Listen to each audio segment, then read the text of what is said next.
Hello friends, আজকে গেছিলাম USG করতে। তো তখন কটা বাজে, 9:30 মতো, 9টায় যে নাম লেখানো ছিল, আমার যেতে যেতে 9:30 বেজে গেছে। তো হাজব্যান্ড আর আমি গেছিলাম, আর ছেলে তো গেছিলো পড়তে, ওকে পড়ার থেকে এনে মা খাইয়ে দাইয়ে স্কুলে পাঠিয়েছে। আর আমার ওখানে কিছু কাজটা ছিল, ফর্ম ফিল আপ করা ছিল, সেটা করে একেবারে স্ক্যান করে এসেছি। কালকে রিপোর্ট দেবে, তবে কালকে আবার ডাক্তার দেখাতেও যাবো। ঠিক আছে, তো এই যে চলো এখন এই আসলাম, খাবো এবার। খেয়েই গেছি, খেয়ে দিয়ে গেছি আমন বাদাম, তারপর বাদাম টাদাম এসব খেয়ে দিয়ে গেছি, ছাতু খেয়ে গেছি।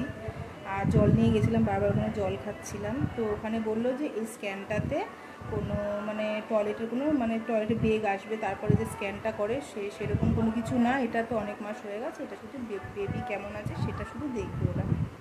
ঠিক আছে, সেটা রিপোর্টটাই দেবে কালকে। তো কালকে আবার ডাক্তারের কাছে যাব। চলো টাটা, এখন জামা টামা ছেড়ে খেয়ে দিয়ে নিয়ে একটু বিশ্রাম নেব। চলো টাটা।